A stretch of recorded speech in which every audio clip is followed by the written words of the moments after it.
종합제 TV 시청자 여러분, 6월 2일 오전 9시 20분입니다. 몇 시간 전에 트럼프 대통령이 김명철을 만나고 김명철이 가져온 김정은의 편지를 받고 나서 배웅을 한 다음에 기자들 앞에 나와가지고 6월 12일 싱가포르 회담이 예정대로 있을 것이라고 발표를 했습니다. 지난 일주일 동안 회담 취소, 다시 재개, 그리고 판문점, 싱가포르, 뉴욕에서 다각적인 접촉이 있었던 끝에 마침내 트럼프가 북한이 깔아놓은 덫에 스스로 빠지는 선택을 했습니다. 대한민국 국민으로서는 참으로 위기가 닥쳐왔습니다. 우리 문재인 정부는 지금 현재 대한민국 국민을 대표하는 역할을 하지 않고 오로지 김정은의 대리인과 같은 행동을 함으로써 대한민국 국민은 지금 고아처럼 버려져 있습니다. 트럼프 대통령의 이성적 판단에 기대를 건 사람들이 많았지만 트럼프 대통령의 그 성격적 결함이 이번에는 시진핑과 김정은 합작의 이런 술수에 넘어간 것 같습니다. 물론 회담 그 자리에서 어떤 합의가 나오느냐는 더 지켜봐야 되지만 회담하지 않아야 될 회담을 무리하게 하기로 했다는 데서 이미 한 60~70%는 접고 들어가는 이런 상황이 되고 말았습니다. 오늘 회담하기로 했다는 발표를 하면서 한 이 트럼프 대통령의 이야기가 벌써 너무나 많이 달라졌습니다. 그는 우선 이제는 최대한의 압박이라는 말을 쓰지 않겠다고 했습니다. 맥시멈 프레셔 캠페인이라는 말을 썼습니다. 최대한의 압박을 통해서 북한이 견딜 수 없게 만들어가지고 핵을 포기하겠다. 그리고 북한이 완전히 핵을 폐기할 때까지는 협상 중이라도 이 제재는 계속한다 하는 것이 미국의 전략인 줄 알았는데 회담이 시작되기도 전에 벌써 최대한 압박이란 말은 앞으로 쓰지 않겠다. 왜냐하면 지금 우리가 관계가 좋아지고 있다. 이 말을 쓸 때가 아니다라고 이야기를 했습니다. 헌신짝처럼 대원칙을 던져버렸습니다.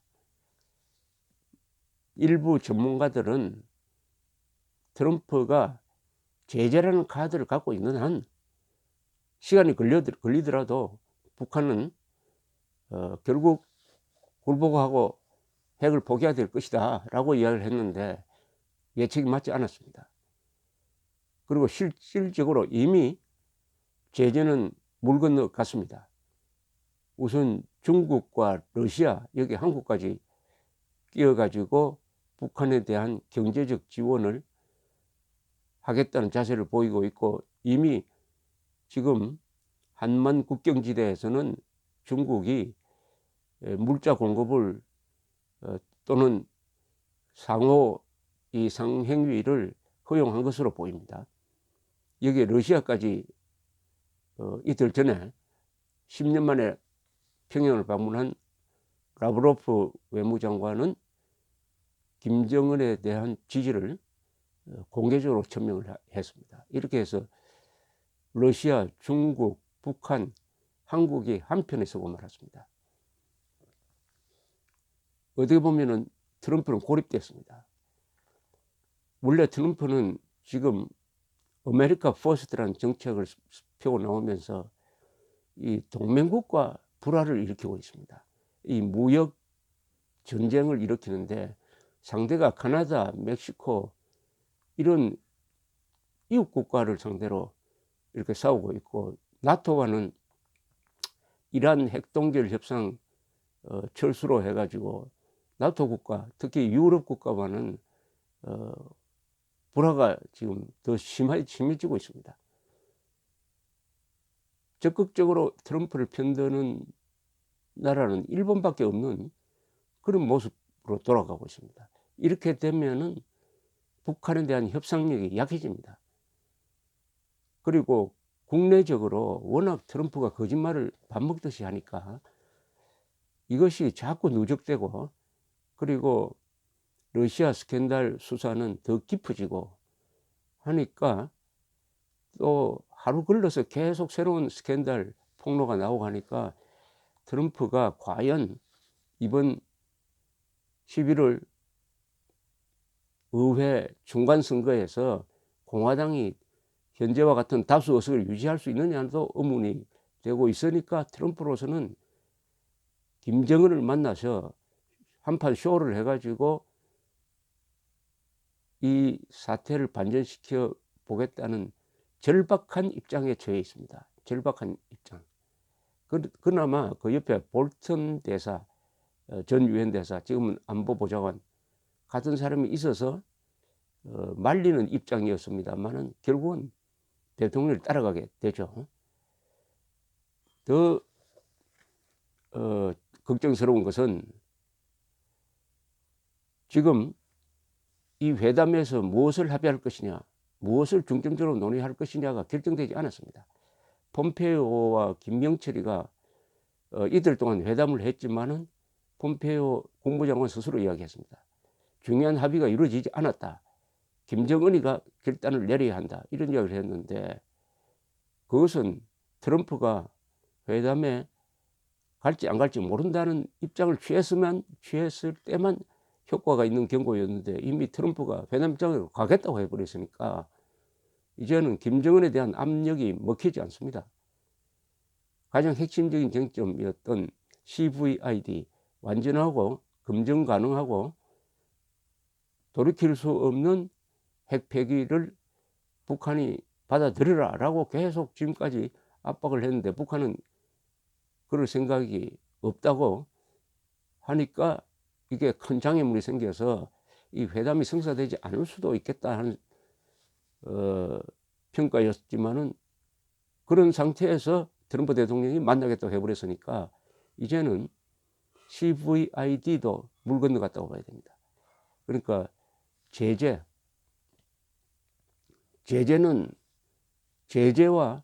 CVID라는 이 두 개의 가장 강력한 카드를 트럼프 대통령 스스로 무력화시켜 버렸다. 이것은 처음부터 예정돼 있었던 거죠. 사실상 지난 3월 초에 정의용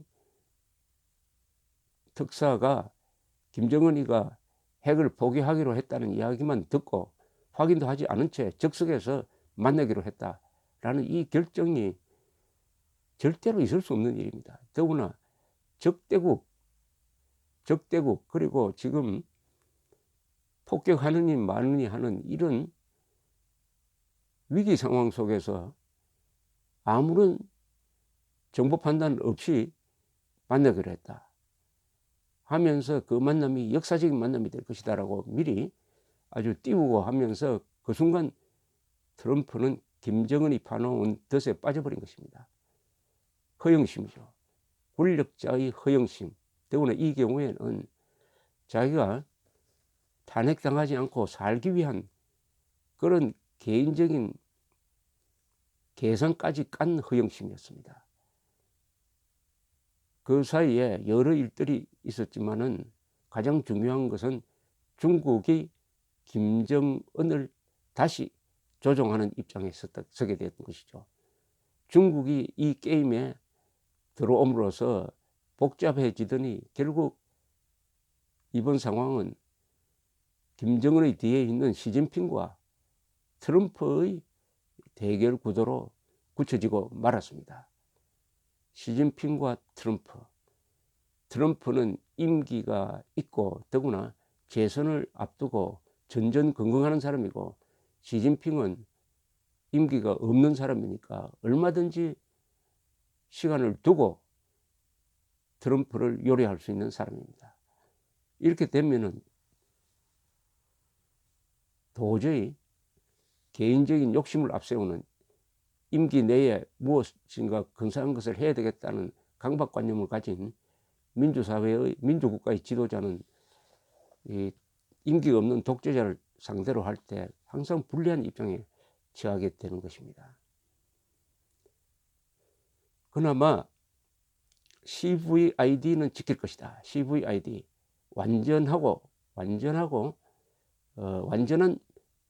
핵 포기, 그것도 단숨에 해결한다. 이거 시간 끌면 안 된다. 북한과의 협상이 왜 실패했느냐면 시간을 끌었다는 것이죠. 시간을 끄는 거, 회담으로 들어가면 시간을 끈다. 시간 끌기에는 북한이 말하자면 도사입니다. 그런데 놀랍게도 오늘 트럼프 대통령은 회담을 발표하면서 시간이 걸릴 것이다 하는 이야기를 했습니다. 한 번 만나서 끝내야지, 예스나 노냐 해야지 문제가 해결되는데 시간이 걸릴 것이다. 문제 해결에는 시간이 걸릴 것이다. 그 이야기는 벌써 북한의 페이스에 넘어갔다는 뜻입니다. 무슨 뜻이냐 하면은 김계관이 트럼프가 지난 주일에 회담 취소 발표한 다음에 즉각 김계관 외무성 제1부상이 나와서 아주 공손한 말투로 그래도 만나고 싶다라고 했는데 이것이 미끼였습니다. 이걸 트럼프가 이 미끼를 물지 않았어야 합니다. 이 미끼를 또 물고 말았어요. 회담 취소를 해놓으니까 허전을 하였던 모양입니다. 그런데 북한이 저자세인 것처럼 하면서 김계관이가 성명을 발표하니까 즉석에서 그냥 좋은 사인이 왔다, 생산적인 신호가 왔다 하면서 회담이 열릴지도 모른다라고 또 이야기를 했습니다. 24시간도 되기 전에. 이런 사람을 믿고 있는 한국인이 좀 불쌍합니다, 사실은. 자, 그런데 이 편지에서 김계관이가 이런 표현을 썼습니다. 우리 국무위원회 위원장께서도 트럼프 대통령과 만나면 좋은 시작을 뗄 수 있을 것이라고 하시면서 그를 위한 준비에 모든 노력을 기울여 오시었다. 만나서 첫 술에 배가 부를 리는 없겠지만 한 가지씩이라도 단계별로 해결해 나간다면은 지금보다 관계가 좋아지면 좋아졌지 더 나빠지기야 하겠는가 하는 것점은 미국도 깊이 숙고해 보아야 할 것이다. 오늘 트럼프 대통령 이야기를 들으니까 김계관의 이 말을 그냥 받아들인 모양새였습니다. 만나는 것이 무엇보다 중요하다. 그 다음에 단계별로 해야 된다는 이야기를 김계관이가 아니라 이제는 트럼프가 하고 있었습니다. 만남 그 자체가 중요하다는 것은 만나서 악수하고 그럴듯한 선언문 내는 거죠. 선언문. 북한이 참여한 선언문이 수없이 많았지만 단 하나도 지켜진 게 없습니다. 저 하나만 빼고 정전협정만 빼고요. 그런데 선언문하고 나머지는 실무자들이 회의를 해보라 하면 이 회의는 어디로 갈지도 모르고 얼마나 걸릴지도 모르고 그 기간에 북한에 대한 경제 지원은 계속될 것이고 북한은 핵 보유국으로 대우를 받게 될 것입니다. 북한은 만남이 이루어졌다는 이 자체로서 이미 북한 주민들에게 우리가 핵 보유국이 되었다. 그러니까 미국 대통령도 나를 만나러 온다. 그리고 앞으로 미국 대통령과 핵 보유국 대 핵 보유국 관계에서 군축을 논의하겠다. 세계 평화를 위해서. 그러나 단계적으로 한다. 동시적으로 한다. 서로 주고받아야 된다. 이런 구도로 가고 말았습니다. 문제는 한국인이죠. 한국. 5천만 한국인의 안전이 이 회담을 통해서 강화될 것이냐 아니면 약화될 것이냐인데 약화되는 방향으로 갈 가능성이 많습니다. 특히 트럼프 대통령은 한미동맹에 대한 중요성이나 애착을 별로 갖고 있지 않습니다. 그것도 경제 문제로 보는 경향이 있습니다. 우리를 지킬 사람은 우리밖에 없습니다. 그동안 한미동맹에 의존해가지고 사대주의적 입장을 버리지 않고 자위적 핵개발 이야기도 하지도 않고 그러면서 무슨 일만 나오면은 우리 대신에 미국이 알아서 해주겠지. 천안함 폭침을 겪고도 우리 한국 대통령은 북한을 폭격하지 않고 미국 오바마 대통령한테 전화해가지고 우리를 좀 도와주시오라고 하는 이런 식의 노예 근성의 결말이 오늘 여기까지 왔습니다. 북한의 40배 이상의 경제력을 가지고 있으면서 국방에 돈을 쓰기 싫고 웰빙 생활을 하면서 복지 타령만 하고 이웃집이 나보다 잘 사는 데 대해서 배가 아프고 오늘 또 맞아 죽고 굶어 죽는 북한의 주민들에 대해서는 나 몰라라 하면서 지내온 이 세월이 결국 오늘 이런 상황을 만들고 말았습니다. 대한민국 국민은 우리를 지킬 사람은 우리밖에 없다는 자각을 해야 합니다. 그 자각이 절실할 때만 한국인들은 자유, 생명, 재산을 지킬 수가 있을 것입니다. 좋은 사람이 이기는 법이 아닙니다. 강한 사람이 이깁니다. 나빠도 부지런한 사람, 나빠도 부지런하고 강한 사람이